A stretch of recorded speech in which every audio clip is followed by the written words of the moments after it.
Regarde ce qu'ils ont, la Vierge Marie est supposément de Dieu, mais ce sont des idoles.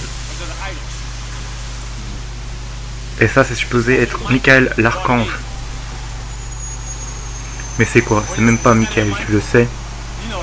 Et regarde Santeria, toute la sorcellerie.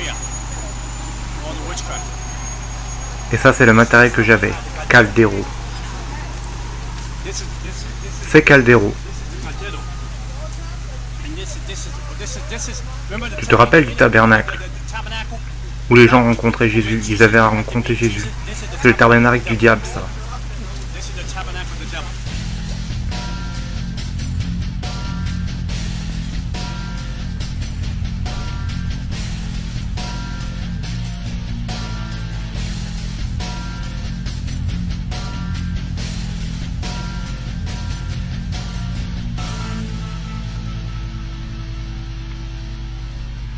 J'ai grandi dans un quartier où j'ai été témoin de mon premier meurtre en allant chercher du lait. C'était à 3 mètres de moi. Ils ont tiré sur le gars 7 fois. C'était des jeunes. J'ai vu le meurtre après meurtre après meurtre. Pour survivre dans les rues du Bronx, vous devez être un tueur, un assassin. Vous devez être intelligent et malin. Du côté de mon père, il n'y avait que des sorciers et des sorcières. Nous étions immergés dans la sorcellerie. Nous avions un contrat, une alliance avec le diable. Je me rappelle quand j'étais plus jeune, à 9 ans, j'allais dans cette pièce pour adorer le diable. Et je pouvais sentir la présence du diable qui rentrait dans la pièce. Et mon père était en train d'adorer et parlait en langue démoniaque. Et il adorait, mettait des fleurs, des bougies et mettait de l'eau. De 19h à 5h du matin. J'étais emmené dans les églises démoniaques, dans des églises de sorcellerie. J'étais formé à devenir un sorcier. J'étais entraîné par des sorcières dans la religion depuis 30, 40, 50 ans.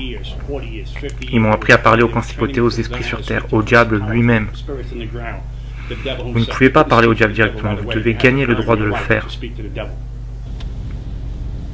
Et le premier massacre qu'ils ont fait dans mon quartier était dans cette maison, juste ici. Le mari a poignardé sa femme 52 fois et lui a coupé les oreilles. Et ensuite, moi et mon frère, nous étions avec sa fille, on l'a raccompagnée chez elle. On est rentré par la porte ici et la fille a retrouvé sa mère taillée en pièces ici, dans sa maison.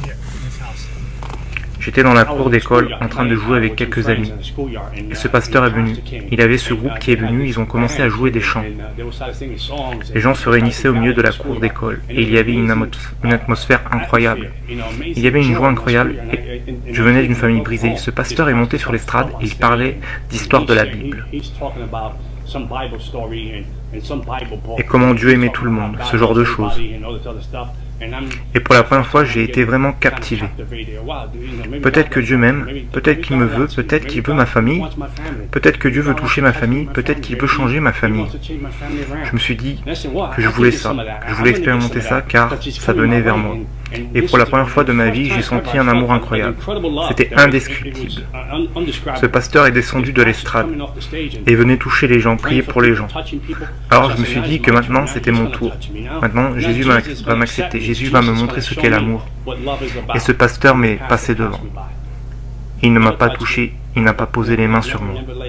Il est allé au bout de la ligne et quand il est revenu, il m'a ignoré et prié pour l'autre personne. Je me suis alors dit que Jésus ne m'aimait pas. Mon père ne m'aime pas, Jésus ne m'aime pas. On vient d'une famille brisée. Jésus, il aime que ma mère soit battue. Il aime que moi et mon frère allions au lit affamés.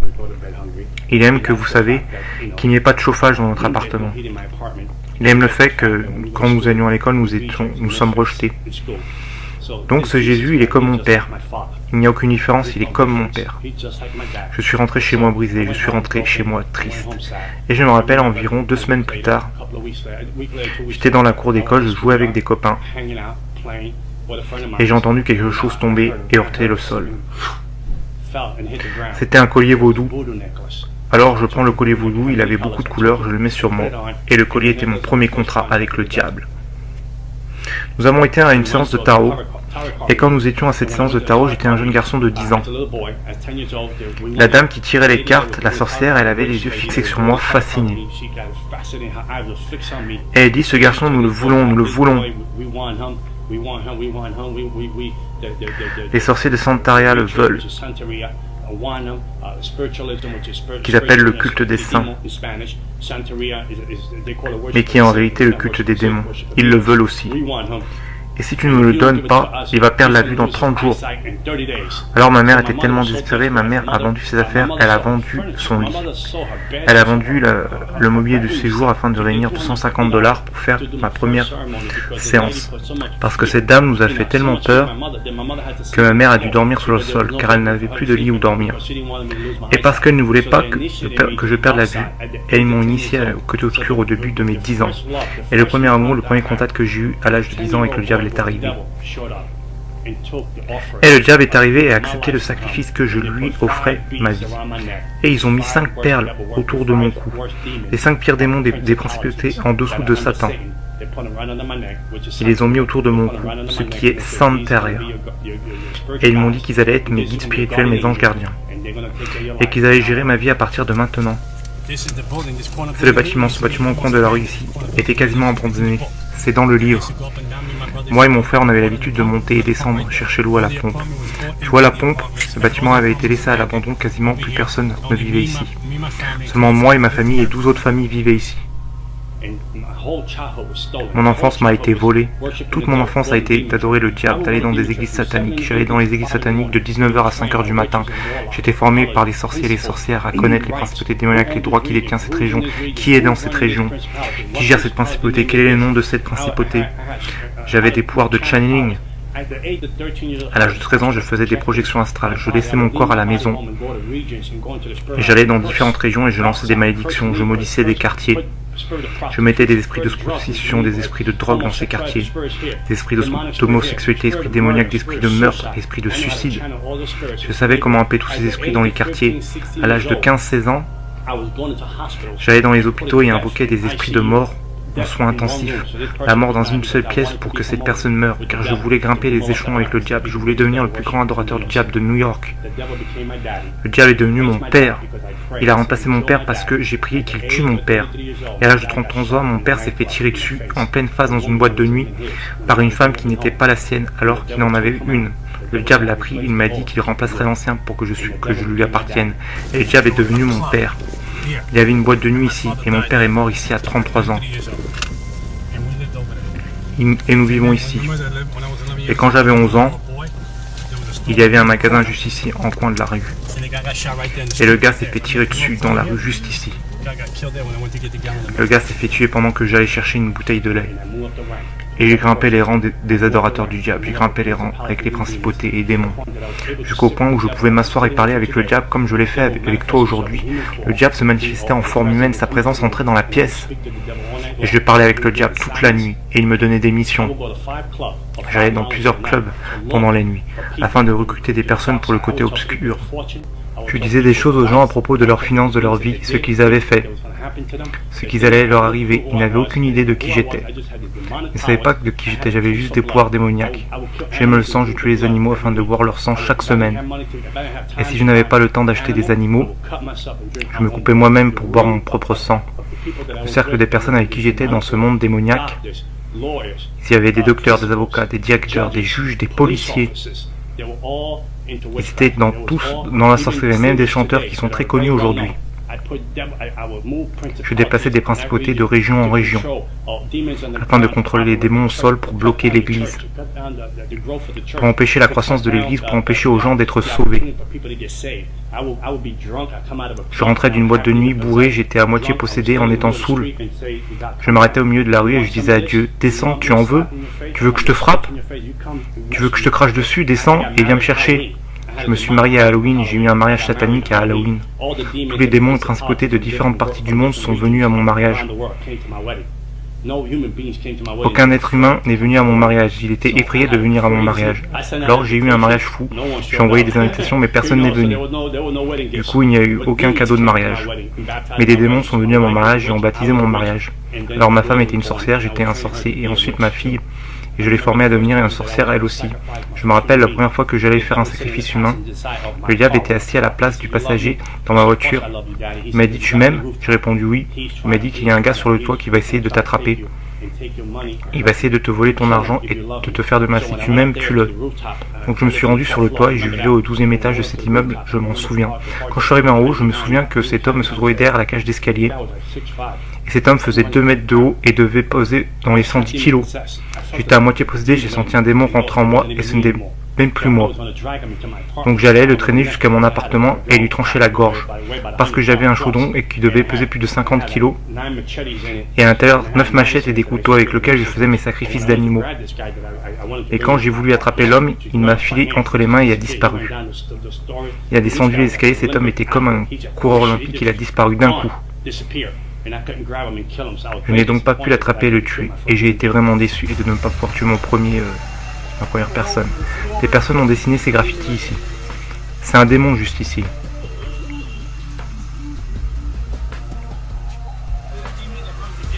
Regarde le démon qui contrôle les portes de l'enfer.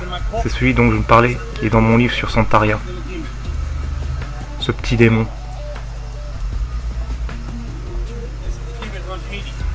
C'est le démon qui contrôle Haïti, la principauté au-dessus d'Haïti.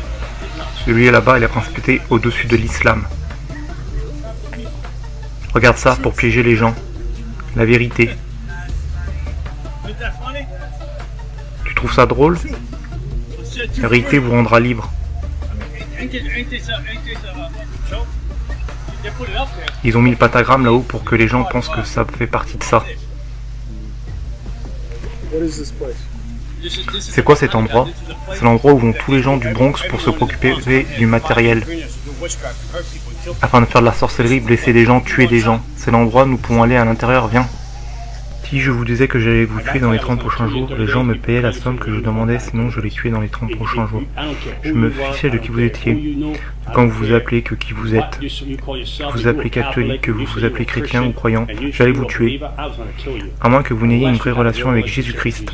La femme qui vivait à l'étage du dessous est venue me voir pour me dire que son mari la trompait. Elle m'a demandé de tuer la femme à qui elle le trompait. De lui lancer une malédiction et de la tuer. Elle m'a demandé combien ça coûtait. Je lui ai dit, reviens, je vais parler au diable. Je te tiendrai au courant. Et le diable m'a dit de quoi acheter. Un cercueil avec 21 bougies et une photo de la femme à mettre dans la boîte.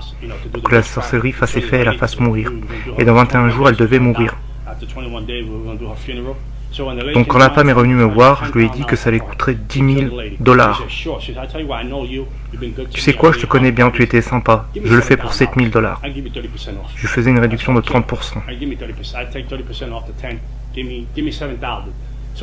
Quand cette femme allait quitter mon appartement, elle m'a dit, elle est chrétienne. Et je lui ai dit, je vais la tuer gratuitement. Je lui ai dit que je n'avais pas besoin de l'argent et que je la tue gratuitement. Je vais donner une leçon à cette chrétienne. Ils vont payer. Je ne veux pas de votre argent, je la tuerai gratuitement. Et donc, je fais le rituel voodoo, la rituel de sorcellerie. 21 jours sont passés, la femme n'est pas morte. Un mois est passé et la femme n'est pas morte.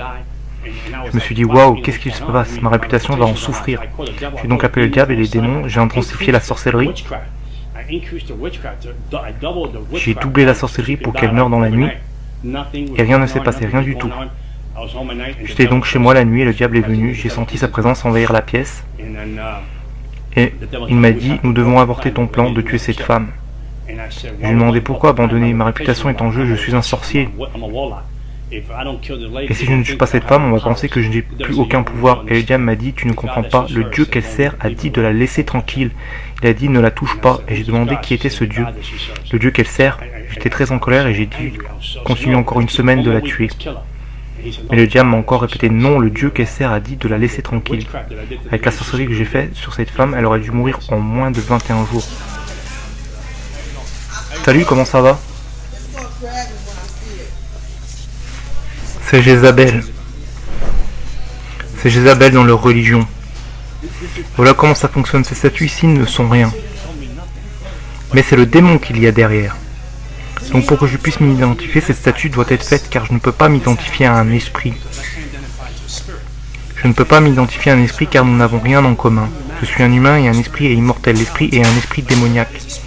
Je ne peux pas nouer de lien avec. Donc afin de pouvoir le faire, cette statue au mieux, afin que je n'y peux m'identifier. Elle ressemble à un être humain. Il y a une histoire derrière la personne qui représente la statue. Donc je peux m'identifier, le démon peut passer à travers. Et ensuite ils se donnent des noms, les démons. et des dates d'anniversaire. Les Amérindiens peuvent être piégés par les forces démoniaques, par les forces occultes. Ce sont des pièges pour les Amérindiens. Mais ces statues sont utilisées comme un camouflage pour leurs pratiques démoniaques, leur religion démoniaque. Il n'y a rien ici qui soit saint. La seule chose qui soit saint ici est l'endroit où je me tiens. Qu'est-ce qui se passe dans cet endroit? Ici, dans l'arrière-boutique, ils font de la sorcellerie, ils font du voodoo, ils font des sortilèges. Tous ces démons veulent que vous achetiez une nouvelle statue pour que vous rameniez un démon à la maison. Tu vois, prière choisie. Ils te font croire que tu pries à Dieu. Tu vois, j'utilisais ces livres de prière choisie. Ils te font croire que tu pries Dieu, mais ces prières n'ont rien de prière de Dieu. Il n'y a rien de la Bible ici. Je ne parle pas de la Bible. Il y avait un livre à New York en Amérique, j'étais la troisième personne à mettre la main dessus. Il y avait des symboles dessus, des différents démons, différentes principautés, et différentes façons de tuer des personnes en utilisant la sorcellerie. Et personne n'avait de copie de ce livre. Vous ne pouviez pas avoir de copie de ce livre à moins que le diable ne l'autorise. Et j'étais la troisième personne à recevoir ce livre. J'utilisais les symboles de ce livre à travers la sorcellerie, pour faire perdre la tête aux gens, pour envoyer sur les gens des maladies qui viennent. J'envoyais des sorts sur les gens pour qu'ils reçoivent la lèpre, le cancer.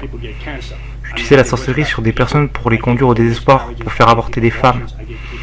J'envoyais les gens en chirurgie alors qu'ils n'en avaient même pas besoin. Je faisais de la sorcellerie sur les gens pour les rendre fous. Je leur mettais des esprits de bipolarité, de schizophrénie, des esprits de maladie, des esprits de suicide. J'étais éveillé toute la nuit à prier et à parler au diable. Alors que pendant ce temps, les chrétiens ne peuvent même pas aller à l'église pendant 1 heure. Alors que les chrétiens ne peuvent même pas prier pendant 1 heure. Le monde spirituel est plus réel que le monde visible. Et nous ne le voyons pas. Et tout ce qui n'est pas couvert par Jésus-Christ est une cible facile à abattre. Comme les athéistes, je pouvais les abattre facilement, ils étaient faciles à détruire. Les témoins de Jéhovah étaient faciles à détruire. Les mormons aussi étaient faciles à détruire. Les gens qui se disent qu'ils ne croient pas au diable étaient faciles à détruire, car ils ne cherchent aucune aide spirituelle. Je me rappelle, une fois à New York, le groupe de Nicky Cruz est venu dans mon quartier. Ils faisaient des stops en voiture, venaient chanter des louanges, prêter la parole, puis aller dans un autre quartier faire la même chose. Je me suis mis à attaquer ce groupe, à vouloir les mettre hors d'état de nuire. C'était des gamins, ils avaient 18, 17, 20 ans. Je veux dire, je me suis dit, mais comment osent-ils jouer cette musique horrible? Cette musique qu'ils appellent louange, cette musique dégoûtante, qui joue dans mon quartier, je vais détruire ces jeunes garçons. Quand je suis arrivé à l'endroit où ils étaient, il y avait un mur de feu autour d'eux. Je ne pouvais pas y entrer pour leur faire du mal. Il y avait quelque chose qui me repoussait. À chaque fois que j'essayais de leur lancer des forces démoniaques sur eux, quelque chose me repoussait. Et j'étais incapable d'atteindre ces gamins. Et je me disais qu'il y avait quelque chose ici qui n'était pas normal. Alors je m'en suis allé et je les ai laissés tranquilles et je me suis dit, ok, ils ont gagné ce premier round. Alors forcément qu'il y a des esprits ici, qui nous observent. Oui, bien sûr, qui nous observent. Ok, nous sommes protégés. Nous sommes protégés par le sang, mon frère. Il n'y a rien de comparable au sang de Jésus. Amen. Ils savent qu'ils ne peuvent pas nous toucher. Ils voient ce qu'on a. On a une barrière de protection autour de nous. On peut marcher dans cet endroit. On pourrait chasser les démons de cet endroit. On pourrait détruire cet endroit au nom de Jésus. Il n'y a rien que le diable puisse faire.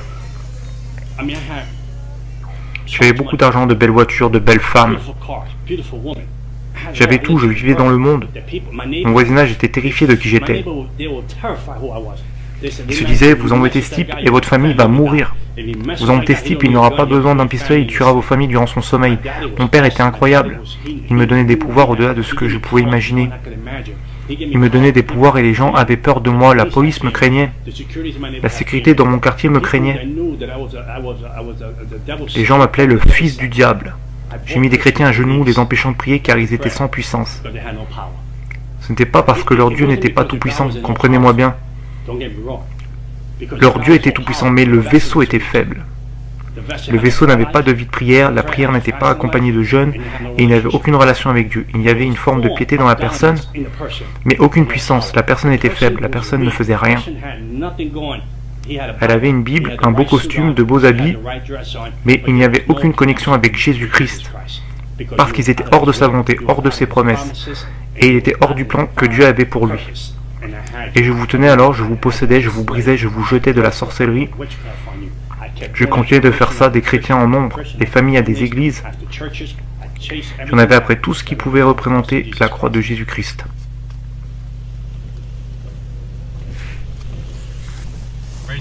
C'est un endroit très démoniaque.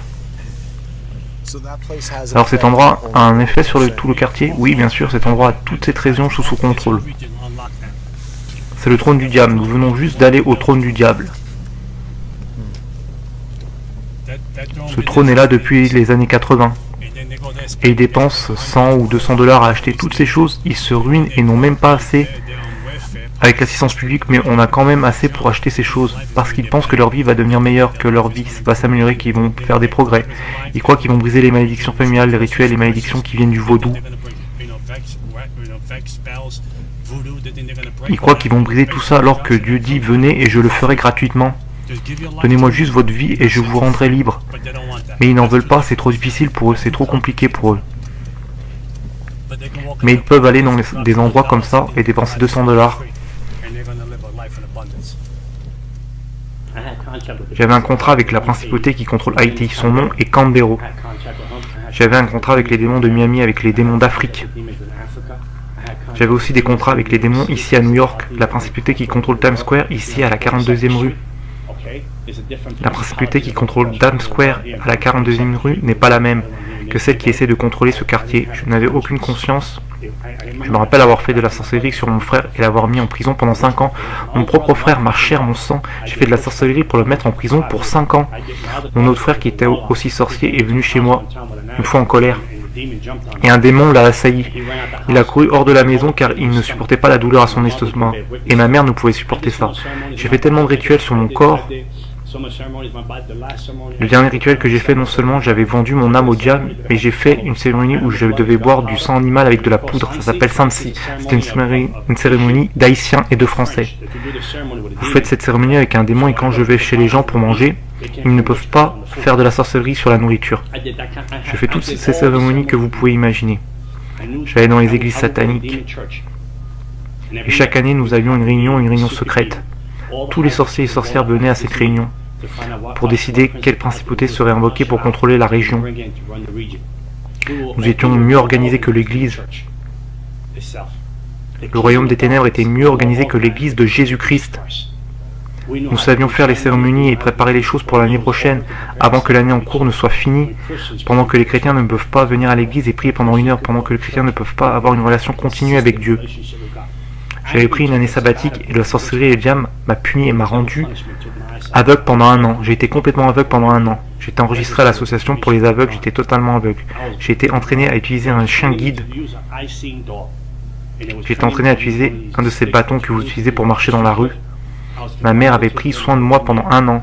Ma vision est devenue noire et un brouillard est venu dans mes yeux. J'étais aveugle. Et quand j'ai redonné ma vie au diable, après cette opération chirurgicale, le diable m'a redonné la vue. Et je pouvais voir de nouveau. Ça a été ma punition pour avoir pris 1 année de repos. Le diable m'a dit, tu veux 1 année de repos? Je t'en donne une. Et il m'a pris ma vue. C'est le monde dans lequel je vivais. Si vous obéissez pas, il vous tuait. Il y avait une règne de terreur afin que vous ne quittiez pas cette religion. Vous ne pouvez pas quitter Santeria. Les docteurs ne pouvaient pas expliquer comment j'avais perdu la vue. Et pendant ce temps, quand le chrétien agissait mal et qu'il pêche, la seule chose qu'il vous trouvait en rentrant, c'est la grâce et le pardon. Quand tu signes avec le diable et que tu fais quelque chose qu'il n'aime pas, il tue un membre de ta famille. Je me rappelle le diable avertissant cette femme en disant « Tu ne peux plus rester avec cette personne », mais elle n'y avait pas fait attention car elle était devenue amoureuse. Un démon a possédé un zèbre dans la rue, il a pris un marteau, lui a frappé 17 fois sur la tête et l'a tué. Un jour j'étais assis chez moi, c'était incroyable. J'avais été à la boîte de nuit la nuit précédente. J'étais assis et regardais une émission stupide à la télévision, Jerry Springer Show. Les gens se frappent et s'insultent. Je prenais plaisir à ça, je rigolais. Pour la première fois, j'ai entendu une voix disant « Fils, j'arrive bientôt, que vas-tu faire avec ta vie ?» Une voix audible qui avait traversé la pièce, et j'ai pensé que c'était la TV qui parlait. Et j'ai vu ensuite que ça ne pouvait pas venir de la télé, ces gens se tapaient les uns sur les autres. Je connaissais la voix du diable, je lui parlais comme je vous parle aujourd'hui. Il prenait une forme humaine et entrait dans la pièce parfois. Sa présence entrait dans la pièce et l'atmosphère changeait. Et je savais alors qu'il était là avec moi, il parlait avec moi, je lui répondais et nous parlions toute la nuit. Je connaissais ça, je connaissais comme vous connaissez l'arrière de votre tête. Je connaissais tous les démons, toutes les principautés qui contrôlent tout en Amérique, au Canada. Toutes les principautés qui contrôlent l'occulte, le Wicca, la sorcellerie, le New Age, le bouddhisme, l'islam, la santeria, le spiritualisme. Je connaissais toutes ces principautés, j'avais un contrat avec elles. J'avais des accès directs avec toutes les principautés, les démons sur la terre, le diable, Jézabel. Je connaissais des démons dont je ne vous dirai même pas le nom, car vous ne sauriez pas qui ils sont. Je les connaissais tous par leur nom. Mais cette voix était très différente des autres voix. Quand j'ai entendu cette voix venant de nulle part, elle venait de l'air. J'ai été choqué, alors j'ai vu une vision de l'autre côté de l'appartement. Le ciel était en feu et je voyais les gens courir en dessous cherchant un abri, mais il n'y en avait pas. Et alors j'ai pensé même pourquoi est-ce que... J'étais complètement choqué. Je me rappelle avoir été dormir, je suis tombé dans un profond sommeil. Comme s'il m'y avait mis un voile et je me retrouve dans un train plein de gens. Je n'arrive pas à croire où j'étais. C'était un train. Vous ne pouvez pas imaginer comme ce train allait vite. Il n'existe rien d'aussi rapide sur Terre. Et il allait en enfer. Jésus-Christ m'a emmené en enfer. Et quand je suis arrivé en enfer, les portes se sont ouvertes. Les portes se sont ouvertes avec un écho indescriptible. Et de la chaleur est venue de nulle part. Je sentais que j'allais suffoquer à cause de la chaleur et je suis sorti du train. Les gens dans le train n'avaient pas de visage, mais on pouvait voir la peur sur les gens. On pouvait sentir l'impact de la peur dans le train, qui allait dans un endroit où il ne reviendrait jamais. Et l'endroit était confiné. Et je me suis dit, je ne peux pas mourir ici, je ne peux pas. Ce n'est pas pour moi, je ne suis pas né pour être à cet endroit, je me disais ça. Alors j'essayais de trouver un tunnel en enfer. Je cours alors dans un tunnel pour essayer de trouver une porte. Peut-être une fenêtre, peut-être qu'il y avait un passage quelque part par lequel je pouvais m'échapper et retourner à l'arrêté, mais il n'y avait rien. Je me rappelle que plus je m'enfonçais dans les tunnels, plus la peur m'envahissait. J'entendais des souffrances, les ténèbres vous encerclent avec cette peur qui vous envahit. Et cette peur, c'est quelque chose que vous ne pouvez même pas contrôler. Vous n'avez aucun contrôle là-dessus. C'est quelque chose qui vous étreint et qui ne vous laisse plus partir. Je ne pouvais pas avoir ma main. Et j'entendais des hurlements, comme vous savez, des hurlements d'enfants et d'animaux en même temps. Le genre de hurlement qui est indescriptible. Il y avait une chaleur et une odeur comme des égouts de New York. Et je veux dire pire que ça. Alors que j'étais dans le tunnel, le diable est apparu. Il disait, j'étais ton père. Il me parlait en langue démoniaque. J'étais ton père, je t'ai donné tout ce dont tu avais besoin. Je me suis occupé de toi, je t'ai béni, je t'ai protégé. J'ai tué des gens pour toi, je t'ai donné des pouvoirs, un nom dans le royaume des ténèbres. Quand les gens en avaient après toi, je les détruisais car je savais que tu allais être le vaisseau que j'allais utiliser pour faire avancer mon royaume sur terre. Et maintenant tu veux me quitter? Tu veux me trahir? En langue démoniaque, et je lui répondais en langue démoniaque. Non, je te quitte, je suis confus, je ne sais pas ce qui se passe. Il m'a dit non, je sais que tu vas me quitter et exposer ma religion, tu vas exposer et je suis comme j'opère, et tu vas dire comment j'opère dans le monde. Parce que je t'ai enseigné des tas de choses que j'ai enseignées à personne. Je t'ai fait confiance avec les choses que tu devais savoir afin de faire avancer mon royaume, car je voulais t'utiliser d'une puissance manière. Et dans l'inquisition, il est venu m'attraper pour me détruire. Et la croix de Jésus-Christ est apparue. Je ne comprends pas comment une croix d'1 mètre était apparue en enfer, alors que je portais un short bleu. J'ai alors mis sur lui, et quand je l'ai mise, il s'est effondré comme un enfant. Comme un enfant, il s'est effondré au sol, comme s'il n'avait aucun pouvoir. J'ai alors saisi cette opportunité pour courir plus profondément, dans le tunnel de l'enfer en espérant qu'il y ait une autre porte. J'avais mon espoir. J'avais de l'espoir et aucun espoir à la fois. Il n'y avait pas de place pour dire je sors d'ici, c'est la fin. J'avais cette peur qui me saisissait indescriptible. J'avais jamais ressenti une telle peur, un tel désespoir. C'était l'opposé de ce qu'étaient les paradis. L'opposé de la joie, l'opposé de la félicité, l'opposé de la paix, les ténèbres et la lumière. C'est un endroit de tourment, un endroit de... Si je suis là, ma famille ne le saura pas, ma fille ne le saura pas. Comment pourrait-il me trouver? Comment pourrait-il me chercher? Donc alors que j'avançais plus profondément dans le tunnel de l'enfer, une fenêtre, une issue quelque part que je puisse m'enfuir, Le diable est apparu de nouveau en disant « Maintenant, nous allons te détruire ». Alors je lui réponds en langue démoniaque « J'ai ces marques, ces contrats qui me protègent et je vais te détruire ». Il m'a répondu « Espèce de fou, je t'ai donné ces marques. Avec ces marques, je te possède. Je te possède, personne ne te possède sinon moi. Tu vas vivre pour moi ou mourir. » Et il est venu pour m'attraper une seconde fois. Je me suis dit, c'est fini. Alors la croix de Jésus est apparue en enfer.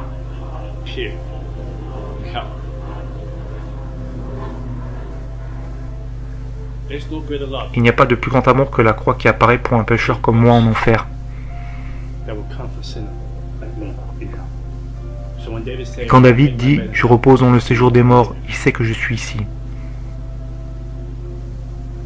La grâce et la miséricorde sont apparues en enfer. La grâce et la miséricorde connaissaient mon adresse. La grâce et la miséricorde avaient un plan pour ma vie.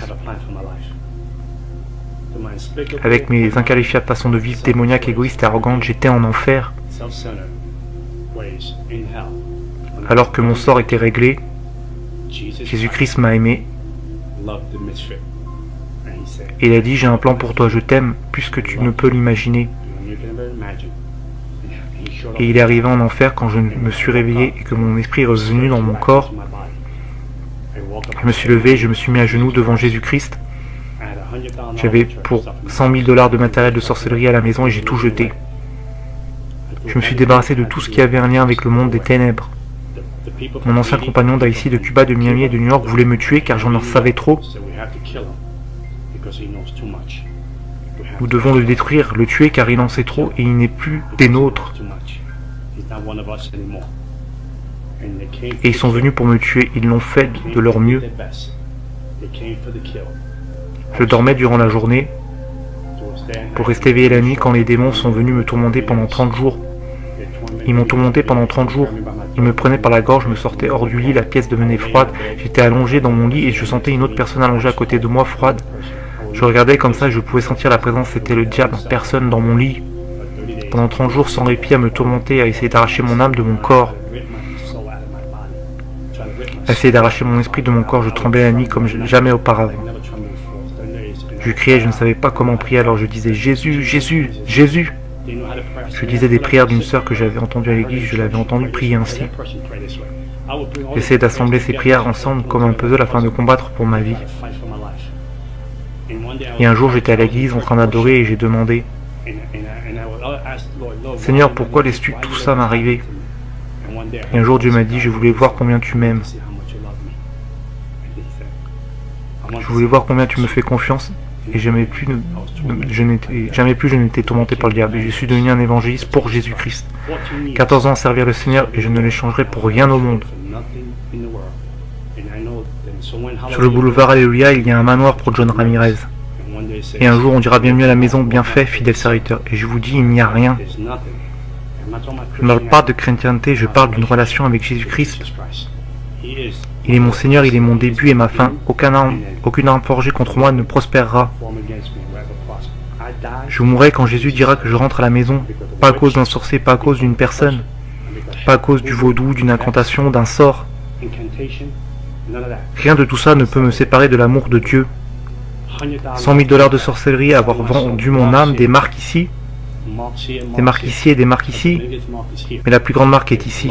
C'est l'amour que j'ai pour la croix. Il n'y a rien comme la croix de Jésus-Christ. Et je vous dis ça, je vais terminer avec ça. J'étais maudit et je suis devenu béni parce que celui qui était béni est devenu maudit pour moi. Et j'ai changé de père et mon père domine sur l'univers. Il m'a aimé plus que je ne pouvais l'imaginer et cet amour je peux maintenant le donner à ma fille. Ma fille aujourd'hui est une chrétienne née de nouveau, diplômée d'université, en master de psychologie et je sais que Dieu va l'utiliser d'une grande manière, grâce à la torche que je vais lui transmettre la bonne cette fois-ci. Et je sais qu'elle fera de plus grandes choses que son père et avant que je ne quitte la terre, les gens sauront que John Ramirez était là car il était serviteur de Dieu puissant. Amen.